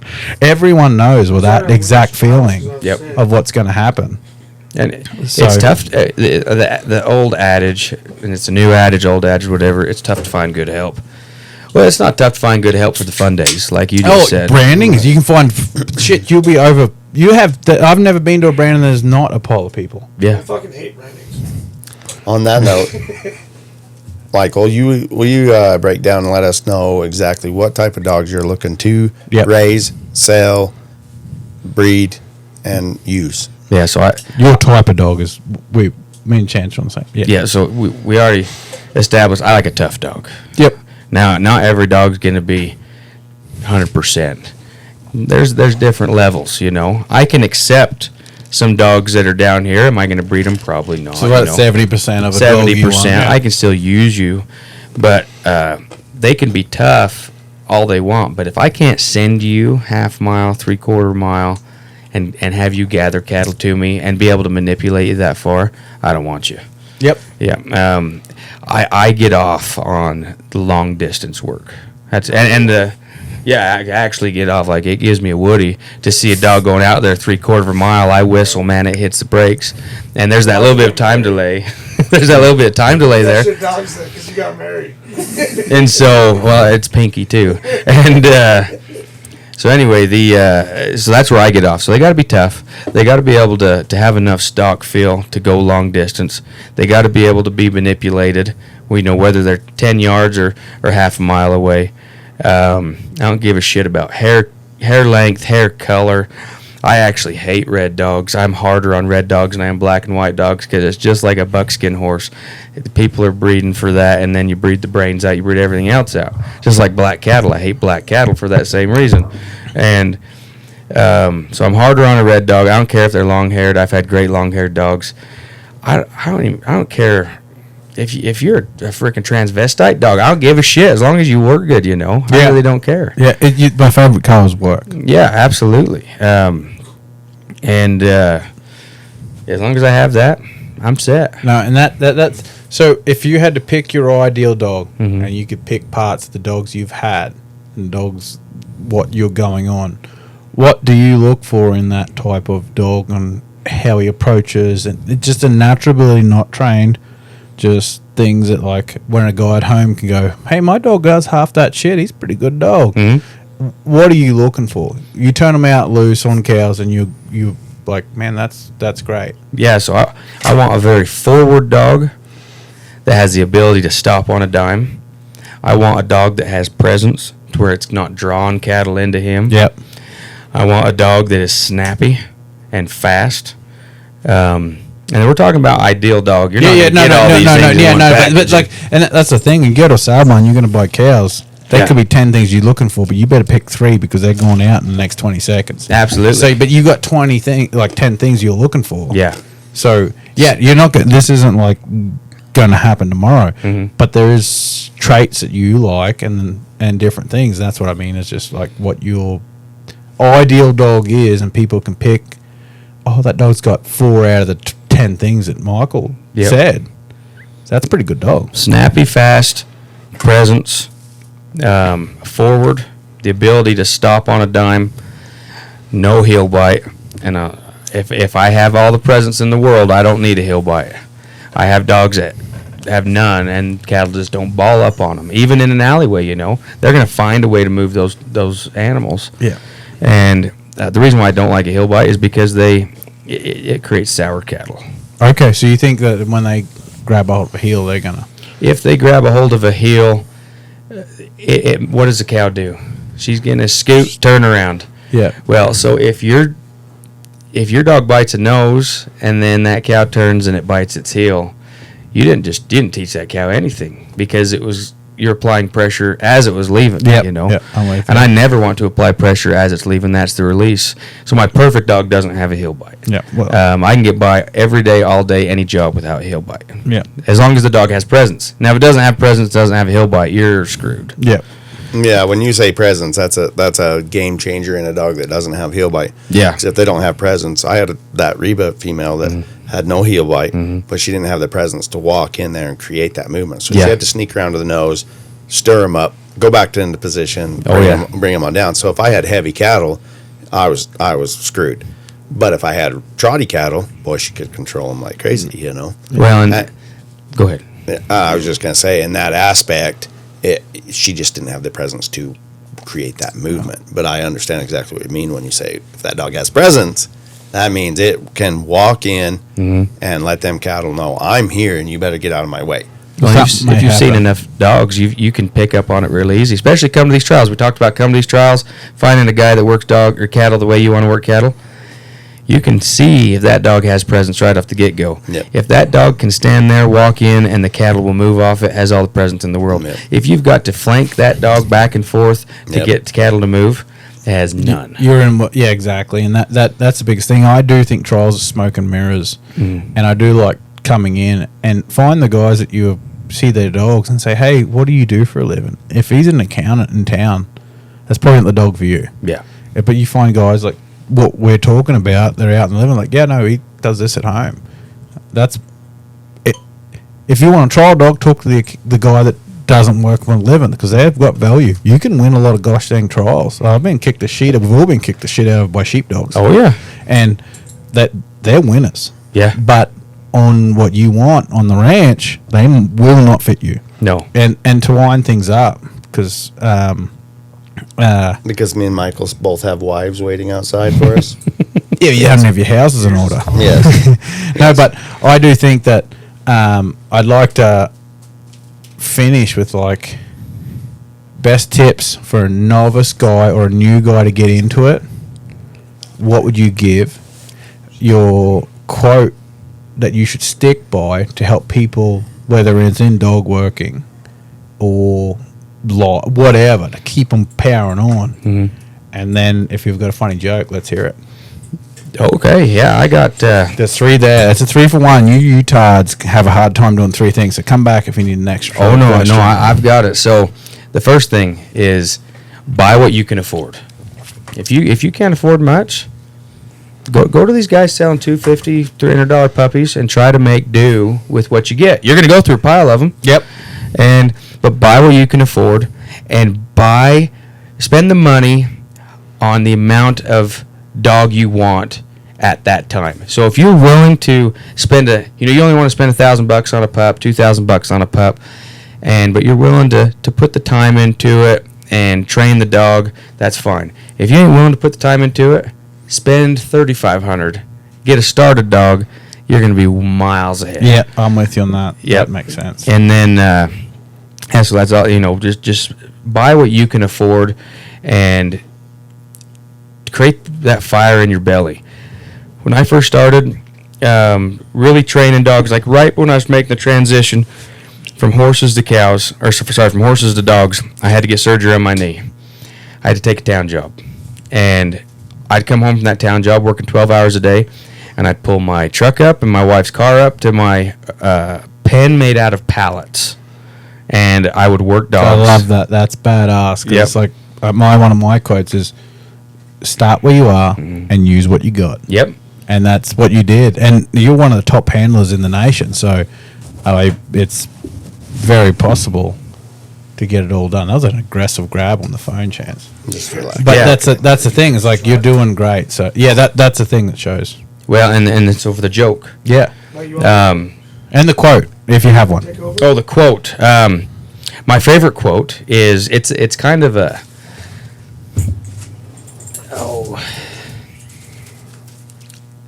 you don't know what you don't know, and that the reason why that's my favorite quote is because if you get frustrated because something's not going right, your dog's not doing something, your horse isn't doing something, don't get down on yourself because you don't know what you don't know. So go learn it. Go learn what you don't know. I love that. That is a big thing Yeah. for me, because you find frustration starts when knowledge ends. Yeah. And that thing is a big thing for me, Mhm. because that's what happens to everyone. Everyone starts getting pissed when shit just doesn't start going right, and it's because they're out of answers. Yeah. And that I love. That's a great one. Well, my other Yes. favorite one is life is hard. It's harder when you're stupid. John Wayne. and so the reason why I like that one is it's harder when you're stupid. So go learn something. Yep, I Yeah. love it. We And I'm literally can have the internet at our fingertips. You can learn whatever you want, whenever you want. Yep, Just take the time to do it. yep. And now the joke: Hit me with it, how do non-binary people kill people? Chance. I have no clue. I'm out. I don't know. They slash them. I like that. That's a good one. We wanted to get a little deeper on. You lost a good dog lately. I did. And I'm sure a lot of people is very interested because my 7J Ike was known all across the country, in some parts of the world. No, really. we just talked to him today with Gavin Curra was just on, and Lane Hanson. They were here, and we talked about 7J Ike on that. So that's in Australia. He's nationwide, worldwide. How old was he? I believe he was 8. How'd he die? So I'd actually retired him the week before. We got done at the Mountain States National Finals, and I retired him and gave him to my wife. And I had a neighbor call me, and I had a yearling show up that had been missing all winter. And it was up on the mountain, and I was like, gosh, kind of need you for this one, buddy. And it was 100 degrees ambient temperature, and the cereal ryegrass was about 5-6 feet tall, and, June, and probably 110, 115 down at the ground. And that yearling was just fighting us, and finally I roped it and lost track of Ike and got the yearling in the trailer and went back and looked for him, and he had heat stroked out. Oh, really? Yeah. Plum passed away out there, huh? Yeah, he was gone by the time I found him. No kidding. Yeah. I've never had a dog heat stroke. I've never even witnessed a dog heat stroke. What does that look like as far as what to look for if they're starting to do it? Or Yeah, so if they start staggering around, losing their balance, looking like they're confused, you're probably in the heat stress mode, and then it'll soon turn to heat stroke mode. Gotcha. And the other sign is on a tongue. So when a dog is hot, when you're using it, its tongue will fold up. Well, if every dog I've had that has experienced heat stress turning into heat stroke, the tongue is up and turned in. And so that's something I really look for. Yeah, and in the grass, it is hard, because he was your favourite dog, I'm sure. And I know when we had hunting dogs, them running through the grass and you're doing something and then doing something, they're working, so you don't get to pay attention to them straight away. It's usually caught a little late. It's not, can't catch, it's hard to catch early. It is. And I made a video years back when I was catching cattle and contracting out doing it, and just long days, no water, dogs will get a little hot. And something you can do if you find them, if they're not too far along, is simple thing. You can just put rubbing alcohol on their pads. It'll pull the heat out. I used to pack the Gatorade chewables, shove it down their throat. I used to pack baby aspirin. It'll thin their blood. And those are things that I used to just pack in my pack as I was using them. I didn't have it that day, though. Yeah, there's a wives' tale in Australia that, and I don't know, it could be very true, but you'll see a lot of dogs they'll cut the tip off the ear of the dog, and the blood will go out, and they say that saves them too. I don't know if there's any science behind that, but a lot of flat-eared dogs in Australia. No, not too many, but yeah, you'll often see one. Yeah. Well, and he was a little prone to it. I had heat stroked him once before. The humidity got us at a trial. I was gonna say, wasn't that down in Texas or something? Oklahoma, yeah. The humidity got us, and so I was pretty careful with him after that, and should have been thinking that day, but I was pretty job-oriented, and we'd done it, dozens of times before in that exact same scenario, and it just didn't work out that time. Yeah, which is a shame, but he'll be remembered as one of the greats, that's for sure. I don't know how many pups he's sired, but it's lots. Yeah. I don't know an exact number, but I know it's a lot. Yeah. How many world titles do you have with that dog? Oh, let's see. Well, I showed him at the first Mountain States Futurity, and we won that. And then he only went to one finals after that. Oh, really? Yeah. 1 or 2. I can't remember. He might just have the one. I think he just... Oh, really? Yeah. I think he just has the one title to his name. And that was the Futurity champion. I was thinking he had a pile of them. I didn't know that. That's interesting. Yeah. How many national titles do you have on your name? Let's see. 1, 2... 16, 17? No. Including Dog of the Years, it's 6 or 7. Really? Yeah. That's hilarious. I didn't have any idea that Ike only had the one. Yeah. That's awesome. It's an easy question for me to answer. 0 for me. Yet. I like. That's why I like you. I was able to skim in there for 1, and I'm plumb freaking proud of it. But There you go. What class was that that? freaking nailed the sheep nursery, bud. National. Oh, yeah, you got to check for that one. Yeah, I did. Yeah. Because it was an Ike daughter. Yeah. They do pay them guys. Yeah. Yep. Michael pays when his Yeah, pups tell us win. about that. What is If that? you can get your pup to win. Oh, it's a /D incentive. So if you buy a pup from me, sired by one of my dogs, or you breed a bitch, or buy a dog from someone who bred a bitch and it's sired by one of my dogs, and you win a national title in any of the, I recognize Southwest, NCA, Roe Deer, and Mountain States, and you win a title in that, it's $1,000 check right to you. I got a big fat one. Went right into the old bank account. Yep. Yeah, oh, that's pretty fancy. I even dropped it. Didn't bounce or nothing. I've got an Ike pup. I should probably get Ain't to it. Yeah. Yeah. get after it.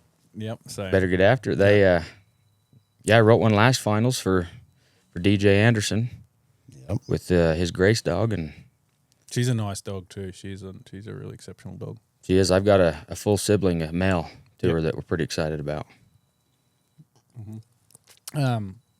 What else? I was going to ask you something I had in my head. Chance threw me off because So if you got all them titles, what dogs did you win them with? Zane, Minnie, and Ike. Okay. Yep. How many did Zane win? How many did Minnie win? Zane won one. I showed Zane 5 times at 5 trials until 6 trials, and one of them was a sheep trial. And how'd that go? well, we were the first dog in the Mountain States Association to be disqualified. Yeah. And what was it? How many has been disqualified since? Well, to my knowledge, 3: a Zane son, a Zane himself, and a Zane grandson. That's funny. Talking about Ike, how did he come about? As far as How'd you get him? How'd you end up with him? so, I leased. I had a dog in training. Name was Bronze. Mm-hmm. I leased a bitch from Mike Johansson. I tried to find. I've bred 3 bitches to Bronze. And I tried to find the toughest bitches I could find. And Maid was an older dog then, but she was pretty tough in her younger years. She's by Brad Bunderson's bud dog out of his bale. And yes, and so I bred that female, and she had 4 pups. And Mike Johansson had one. One didn't turn out, and then the other one went to a rancher in Wyoming. And what was cool is at the first Mountain States Futurity, I think this is how it worked out. It may have been switched around. The rounds may have been switched, but I won a round with Ike. Mike won a round with Cash, Ike's littermate. And then I took first in the Futurity, and Mike took second. That's pretty cool. Yeah, it was pretty cool. Yeah, that is neat. And when did he? When did you realize he went from just being a good dog to a great dog? Well, so I remember he was about 5 months old, and I was stock testing him. I try to stock test those pups once a month, and he was an alligator. And I remember I told my buddy that was there with me, I said, I'm just going to put him up. And so I actually just put him up, and outside of getting him out of the kennel to put him on the truck a couple times, go to coffee, stuff like that, I just put him up till he was about 10, 11 months old. And then I got him out and started him, and I liked him then. I didn't know he was going to be special then. I liked him then, but 30 days, I had a straight line walk up. I had inside flanks. I mean, just the absolute easiest dog I've ever trained, but still had that grit. You know, there's a lot of really easy dogs to train, but sometimes they're easy because you lack something, you know, and he didn't show me that he lacked anything. And so I got pretty excited about him then, and I remember the first time I was like, holy crap, like this is a dog. I had 75 Coriani cows in this pasture, and there was mostly just bred cows, but there were a few pair in there, and I took my rangefinder out and I ranged the cows, and the closest ones were about 3/4 of a mile, and then they stretched beyond that, and I couldn't range those, but I imagine it was about a mile out.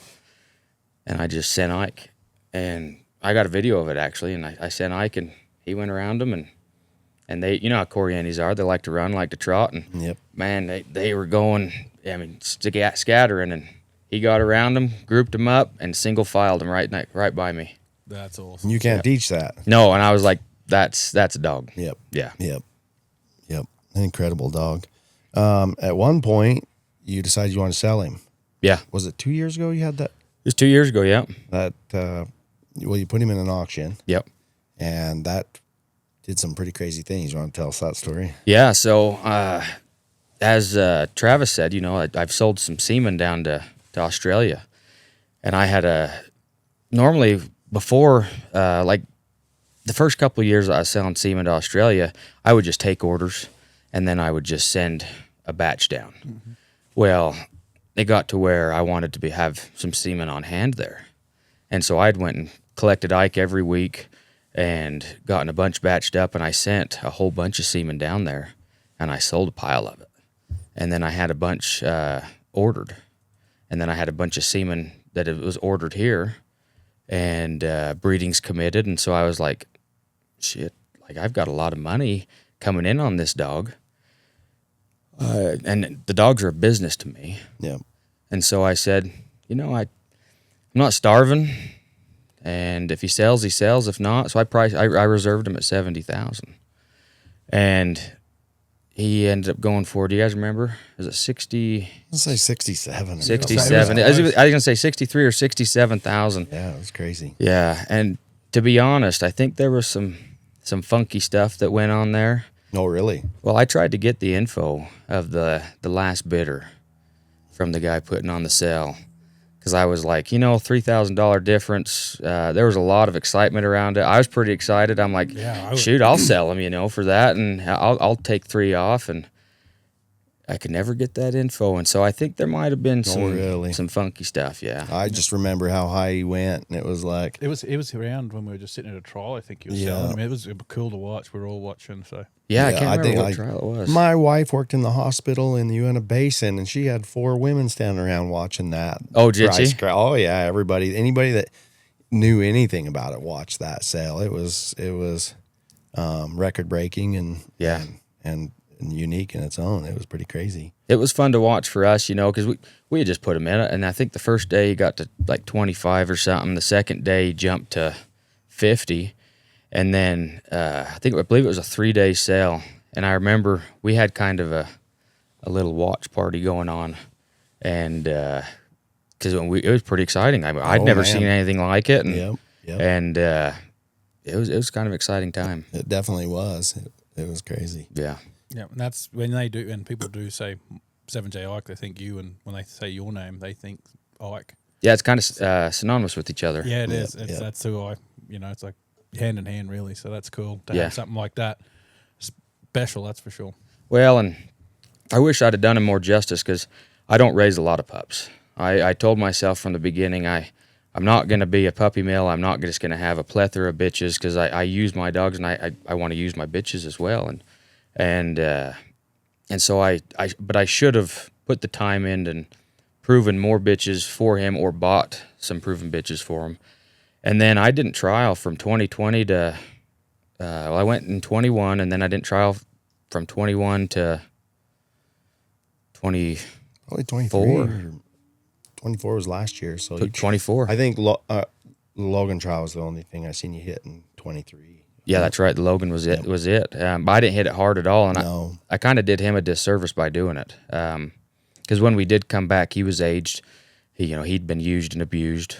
Yeah, it made it a lot easier for me to get in the top 5. That's for sure. Oh yeah, you're welcome. Well, you're beating me with. Some of the dogs you're beating me with were his Ike daughters. Yeah. I've had a lot of luck with Ike daughters. I like them. Yeah. I was here at Logan one year. I think it might have been last year or the year before, and they had that one heifer escape, and the snow was deep, and that heifer took off, and I thought, and she's mad, she was upset, and you sent Ike, and he went clear out.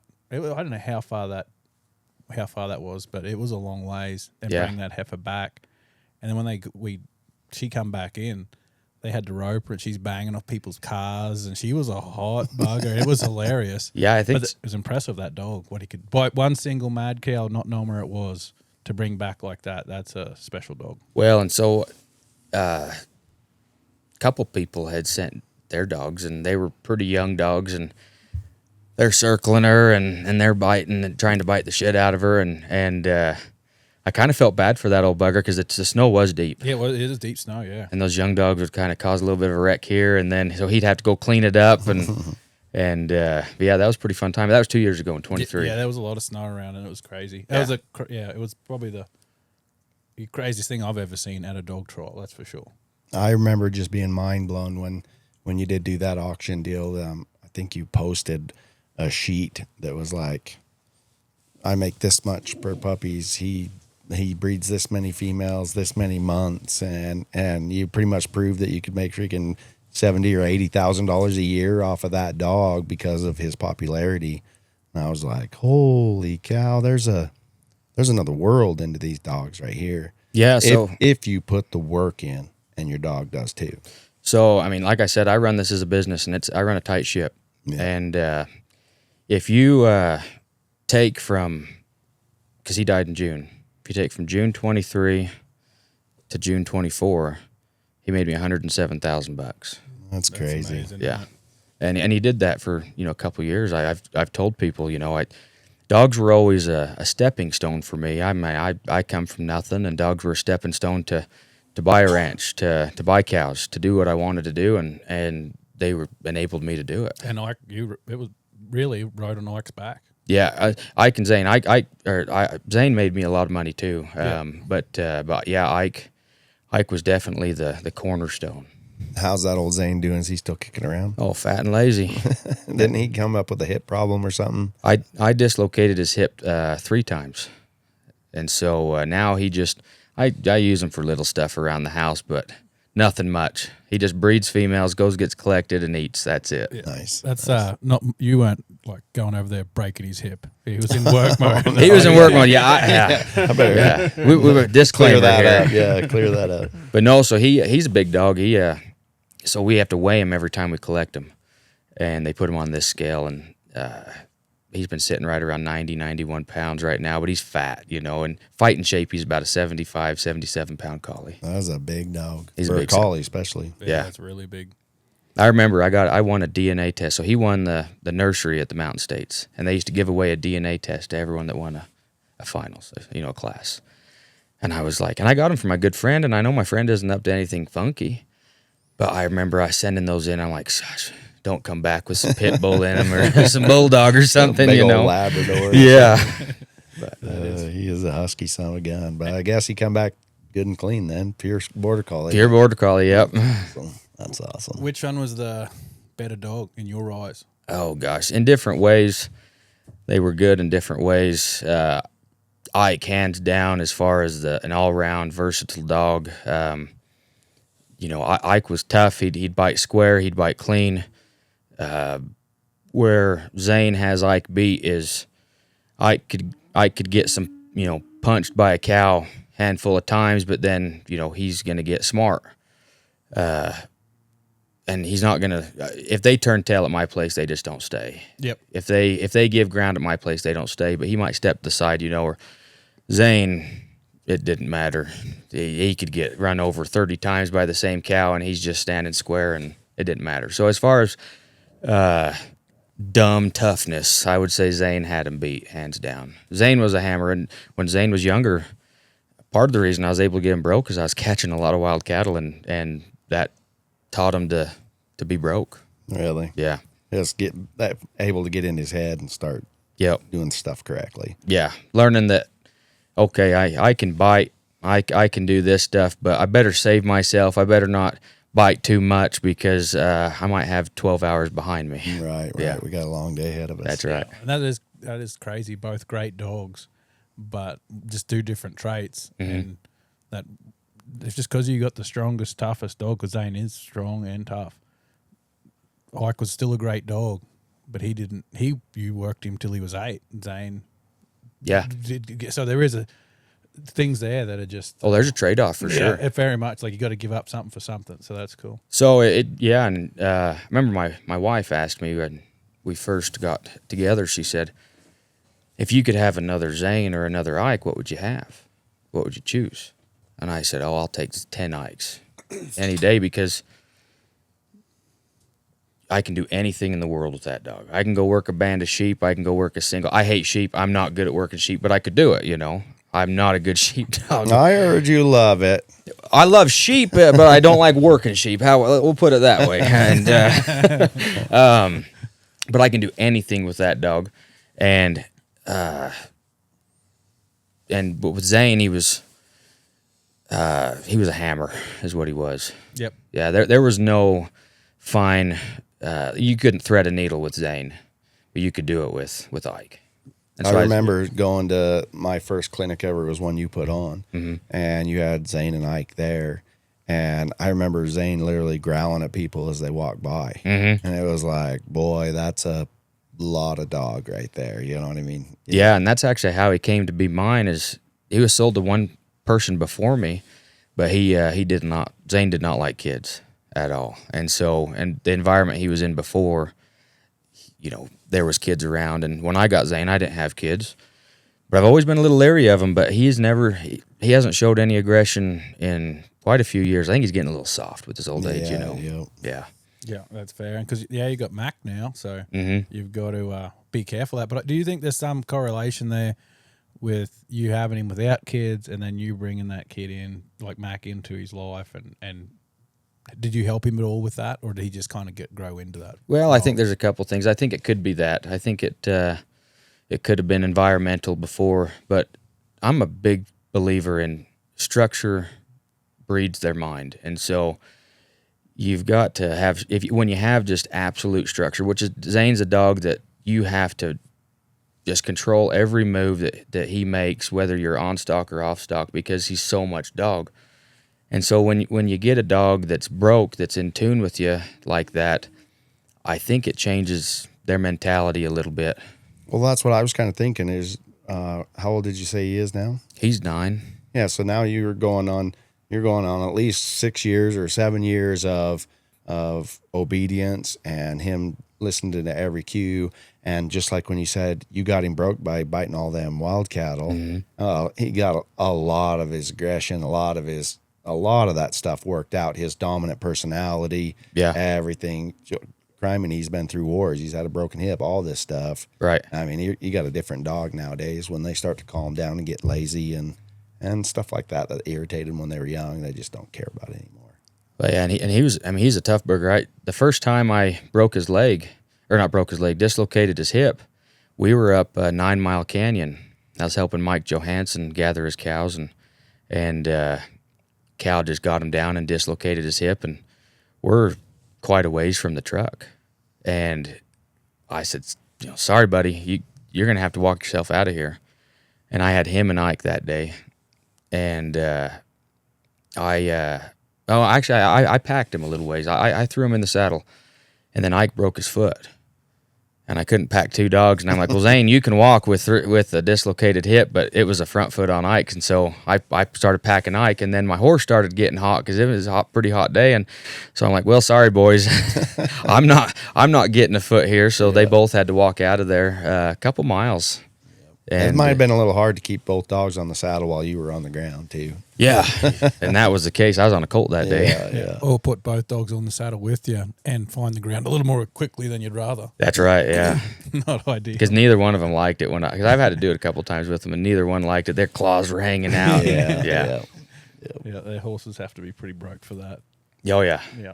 So you run, I know that you've talked about it several times and all over the world. You like strong dogs. You now you're missing Zane. Now you're missing Ike. What's coming up? What's in store for /D Stockdogs? Yeah, so I have some Ike daughters in my kennel that I'm really excited about. And that Ike son I mentioned. I have one Ike daughter that may be the nicest dog I've ever had. She's an Ike and Sky. Sky's a Zane daughter that I use a lot, and I've only trialed her a couple times. She's not a very good trial dog. And then I've got a Zane son, a Zane daughter, and they're double bred. Well, one's a Zane son out of an Ike daughter, and then the other one is by Zane out of Jip, who's a Jim and Beauty. And then I know there's one more. I'm trying to think. Oh, I've got a Zane son, a Zane and Rhonda named Tank. And I got him real late in life. I know his background, but I don't know exactly what happened to him. He'll never be something I can bring to town, but I use him outside. And big. If there's a dog that's bigger than Zane in my kennel, it's that dog. He's big. Really? Yeah. Big white-headed dog, pricked ears. I mean, Is he a hammer-like thing? Yeah. Zane? Yeah, he with even less finesse because he's not as broke, you know. Yeah. Because I just use him now, Yeah. and he. But I crossed him on that Jim daughter, and then I crossed him on the one of the Ike daughters I've got named Mel, and holy crap, those pups were firecrackers at 8 weeks old, and they're probably, I don't know, 5 months old now, and I've kind of just put them in the back corner. Yep. And I'm going to start getting them out now and stock testing them again. Yeah, Travis calls that kennel training. Yeah, it's an That's important part. technique. Yeah, I heard that you guys like to do that. Yeah, it teaches them. You got to get them fat. Yeah. You got to get them in that Fat and zone. happy. Yeah. Oh, yeah. And how old does a border collie live for? You Jamie. tell me. Jamie, how long? What's the average lifespan of a border collie? we have a tech guy here that will get us on the internet, and he'll fill us in here.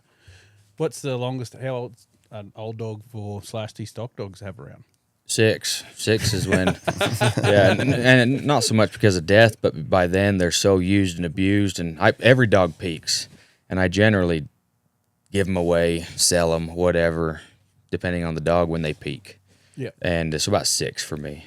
Okay, that's just working lifestyle. You don't retire many. I'm sure you would have retired. Well, you'd retire in Zane and would have retired Ike, but Yeah. just the regular using dogs, you kind of try to find a home for them after a retirement home for them. Really. Yeah, if they're a bitch, I'll put them into the program, you know, but I've got using dogs at home that no one ever knows about that I just keep at home, and some of those just aren't suited to go live in town on a retirement type life, you know, and so I've found a couple programs for them.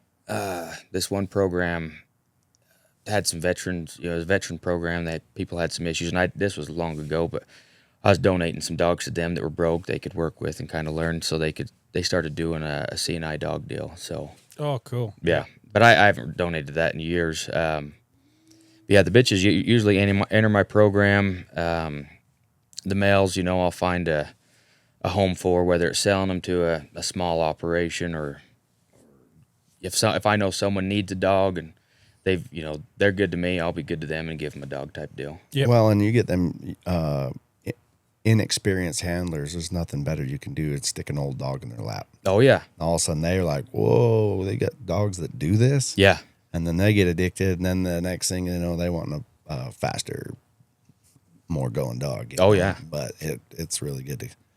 My wife, she gets the oldest dog out every time. That's the one that likes her. Jamie, what'd you find? They lived 12 to 15 years. yeah. That's pretty good. And I've honestly never kept an old collie. I've never kept one. The first one I'm keeping is my mini dog. She's won money in every division. I was never in the novice, but my wife is, and she's won money with her. And outside of the novice, she's won a title in every division, whether it's reserve or a national title. And so she's just earned her spot. Yeah. She's 10, blind, going deaf, kind of senile, but Little arthritis. a lot of arthritis. Got her a cat, so she had something to do. Yeah. That's describing chance, really. Well, and honestly, these border collies, I think the working ones are a little different story than your regular border collies. I haven't seen one working that goes 15 years. No. It's a hard life. They love it, but it's a hard life. Yeah, I mean, broken bones, stretched muscles, torn tendons. I mean, it's pretty tough on They're them. athletes. I Yeah. mean, it's you're putting like a 60-pound, 50-pound border collie against 1,200 pounds pretty much regularly once or twice a week for sure. And expecting them to win. Every time. Yeah, For 8 years is a lot. yeah. That's a tough battle. Oh, yeah. Especially with the type of dogs that I like and to like you like. So, yep, that's what we kind of figure out. Mm-hmm. Well, what else we got other than somebody beating on our door? They want in the kennel. Yeah, I they think want that in. There's a Pine to podcast. Yeah, that's about as much as we've. Yeah, I mean, by the time we put this and put your last one together, we're going to have some good stuff. Yeah, well, I'm really glad that I came up to the shootout because we got a lot going on.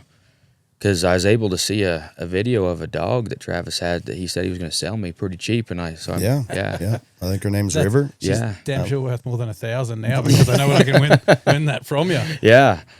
And You said she's by a son of Ike?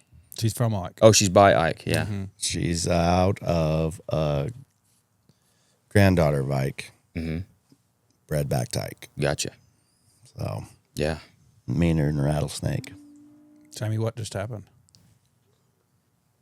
Your phone stopped recording. Every time, Again. See, this is a magic phone. dude. That's At least we still got your voice. yeah. Cool, crisp. Oh, I bet you're full. I'm not. I bought. There's no way. You No, bought I plenty of spent- stuff. Why? When I click it, it turns right off. Right off. Anyways, I think we got plenty of material. Yeah, It's that gonna was be good. An editing nightmare, but we're gonna have some good stuff. It's a drunk portion that we missed out there. Yeah. And if someone was looking to get in contact with you and want to know, like, want to take lessons, buy dogs, talk to how to train them, Get advice. your clinics, your advice, how do they get on contact with Michael Dow Yeah, so to just- get involved in that? Because there's a lot of people that are going to be like you that like this, and the cowboys out there, go ahead. This guy's done it.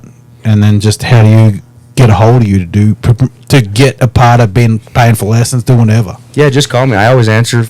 First time you call me, Yep. definitely call you back every time. I wouldn't plug the phone number because we're going to have 10,000 people calling you daily. But is there a Facebook, Yeah, so multimedia? I've got Facebook, TikTok, Instagram, all the social medias. I've got a website. It has my number and my wife's number. Your best chance of success is going to be call my wife's number. Yep. Because if you call her enough, she's going to bug me until I call you back. Yep. And don't take it personal if I don't answer because I'm pretty Doing busy. shit. Yeah. But so is it Michael Dow? Is it Slash so- D Stockdogs? What do they look up to get a hold of you? /D Stockdogs, whether it's on Facebook, Instagram, TikTok. Great. Yep. And And they then the website is /dtraining.com. Okay, Yeah. awesome. So Slash D Training Dog. Like, if any cowboys out there that want to do some cowboy shit with dogs, Yeah. give him a call. And we've got people that come and stay with us for a couple days, a week. We'll put you up, and if we can't put you up, there's hotels close, and you can come up. We'll work at home. You can go work on the mountain with me, kind of whatever you want to do. Yeah, the full service. Yeah. I So, know yeah. firsthand that it's a very informative visit. You go work dogs with Michael, and he's Never got the chance. He's never invited me. I think he hates me. Yeah, I think he's like you got to pressure him down. racist. You got to talk to his wife a lot, Yeah. and she will make him work dogs with you, and it is very She informative. puts it on my Google Calendar, and that's what I live by. Yeah, So- that's my plug to come work dogs with Michael. Michael Dow, we really appreciate you coming and Yeah, sitting thank down you with us, very taking the much. time. No, Yeah. thanks for having me. Appreciate it, Yeah, guys. that's awesome. So thank There you goes for Chance's everything. So wife. Yeah. that's awesome. She's going to the casino. Yeah. We're ready to go gamble. Thanks, guys.